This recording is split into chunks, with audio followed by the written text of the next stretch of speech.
மா என்னம்மா நீ மட்டும் வர தொடச்சி வரல? என்ன மன்னிச்சிருடா. நீ போறதுக்கு பதிலா நானே பேசி அவளை கூட்டிட்டு வந்துடலான்னு நினைச்சேன். உன்னை அங்க வர வேண்டான்னு நான் தான் சொன்னேன். ஆனா அவ அங்க போனதுமே அவ உன்னதான் கேட்டா.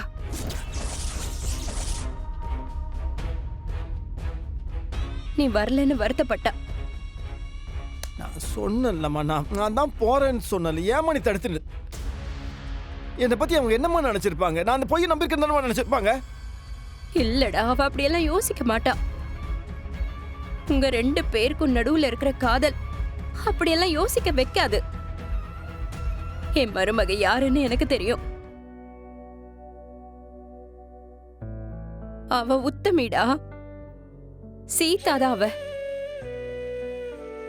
அந்த காலத்துல சீதா தீல இறங்கி நிரூபிச்ச மாதிரி இந்த காலத்திலேயே நிரூபிக்கணும்னு நினைச்சா அது ரொம்ப முட்டாள்தனம்.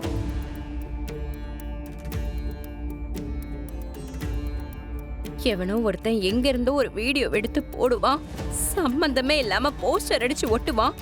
அதெல்லாம் பண்ணிட்டா என் மருமக தப்பாயிடுவாளா? அபிராமி, ஓவரா நீ மருமகளுக்கு சப்போர்ட் பண்ற. இதெல்லாம் பொய்ன்னு எப்படி நிரூபிக்கிறது? பொய் தான் அத்தை.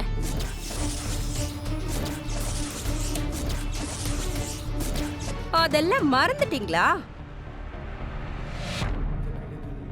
ஏங்க, கொஞ்சம் கூட மனசுல நன்றி உணர்ச்சியே இல்ல. கூட இருக்கிறவங்க மேல நம்பிக்கையே இல்ல. நீங்கெல்லாம் அப்படி என்னங்க அரசியல்ல சாதிக்க போறீங்க? ஏ அபிராமி, தப்புங்க. நீங்க அவளை நம்பி இருக்கணும். அவளை வீட்டை விட்டு அனுப்பி இருக்க கூடாது. மீனா, இனிமே என் காது பட துளசிய பத்தி யாராவது பேசுனீங்க, நான் மனுஷியாவே இருக்க மாட்டேன். ஏன் மருமக பத்தினிதான், அது எனக்கு தெரியும்.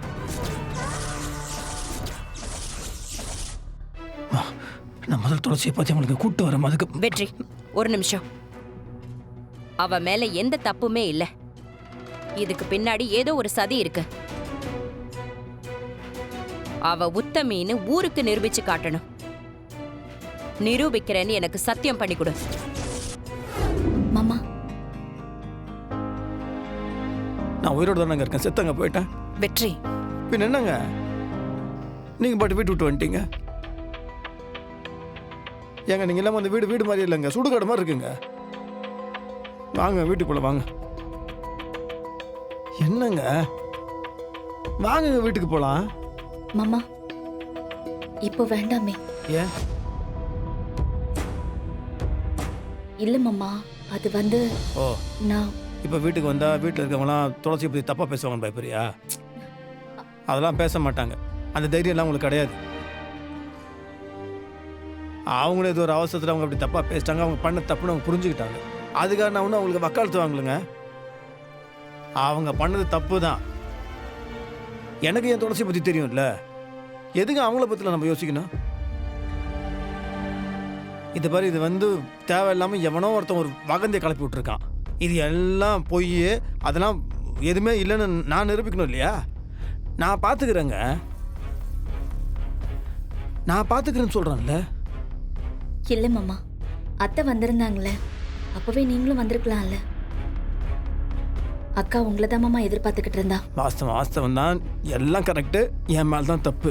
ஆனால் நான் வரணும் தான் கிளம்பு நேரத்தில் அம்மா வந்து, இது உனக்கும் உன் பொண்டாட்டிக்கு நடந்த விஷயம் கிடையாது, இது குடும்ப விஷயம், நான் தான் முதல்ல போய் மன்னிப்பு கேட்கணும்னு அம்மா இங்கே முதல்ல வந்தாங்க. நான் அப்பவும் சொன்னேங்க, இல்லை இந்த நேரத்தில் நான் கூட இருக்கணும்னு. அவங்க முதல் தடவையாக என்கிட்ட ஒரு விஷயத்தை கேட்குறாங்க, அதுவும் உங்கள் மேலே இருக்க பாசத்தில் கேட்குறாங்க. அப்படி இருக்கும்போது என்னால் ஒன்றும் பண்ண முடியல. ஏன் இங்க இருந்தா என்ன பிரச்சனை? இங்க இருந்தா யாருக்கு பயப்படுற மாதிரி இருக்கும்? அது என்ன லாஜிக்னே எனக்கு புரியல வெற்றி. நீங்க ஒரு நல்ல புருஷனா இருக்கணும், ஒரு நல்ல மனுஷனா இருக்கணும், ஒரு நல்ல மகனா இருக்கணும்னு யோசிக்கிறீங்க. ஆனா ஒரு பொண்ணோட சுயமரியாதையை பத்தி யோசிக்க மாட்டீங்களா? ஒரு பொண்ணு தான் புருஷனுக்காக அவ குடும்பத்துக்காக தான் சுயமரியாதையை எப்பவுமே விட்டு கொடுத்துடணுமா?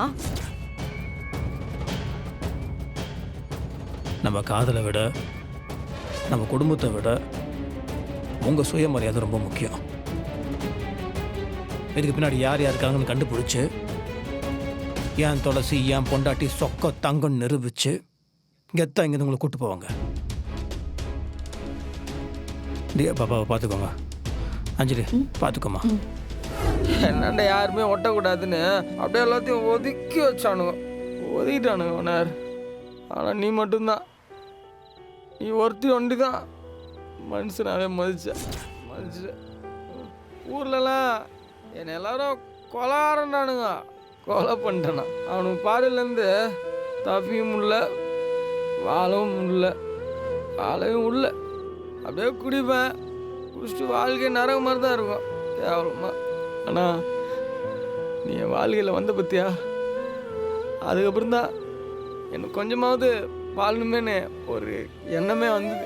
முன்னால தான் நம்ம கேட்டேஜில் நிறைய டூல்ஸ் இதில் ஓனர், அதெல்லாம் வச்சு எனக்கும் எல்லா வேலையும் செய்ய தெரியும், செஞ்சுருவேன். இந்த வேலையை எனக்கு கற்றுக் கொடுத்து ஒரு வித்தக்காரனாக இருக்குனது உங்கள் அப்பா. அவர் எனக்கு எப்படி தெரியுமா, கடவுள் மாதிரி. ஆனால் என்னால் எனக்கு பிரோஜனம் இல்லையா ஓனர், வேஸ்ட்டு. அதுதான் உங்களுக்காவது பிரோஜனமாக இருக்கணும் இல்லை, அதுக்கோசம் தான் இங்கே வந்தேன். ஆனால் ஊரில் இருக்கணும் என்ன தப்பா சொன்னான். நீ என்ன வார்த்தை சொல்றிய உன, ஏன் உன என்ன தெரியும் உனக்கு என்னை பற்றி ஒன்றும் தெரியாது. சத்யா, நான் மத்தவங்க மாதிரி அந்த அர்த்தத்துல கேட்கல. உன் லைஃப்ல ஏதோ ட்ராஜடி நடந்திருக்குன்னு என்னால புரிஞ்சுக்க முடியுது. ஆனா அது என்னன்னு தெரிஞ்சுக்க தானே நான் கேட்டேன். எல்லாம் ட்ராஜடி தான், இதே அப்படியே பெரிய ட்ராஜடி. சாரி சத்யா. என்னது சாரி? இல்ல, ரொம்ப பேசிட்டேன்ல. பரவாயில்ல விடு. எனக்கு யாராவது திட்டினா கூட வலியாது. ஏன்னா நிறைய பேர் திட்டிக்கிறானுங்க கேவலமாக. ஆனால் என்னென்ன தெரில, நீ கோச்சிக்கணும்னு வச்சுக்க அப்படியே ஒரு மாதிரி கஷ்டமாகுது. கோச்சிக்காத. பாஸ்ட்டை பற்றி எவங்க கேட்டாலும் நீ ஒண்டி கேட்காத. நானே சொல்கிற வரைக்கும் நீ சத்தியம் பண்ணு. சத்தியம் பண்ணு.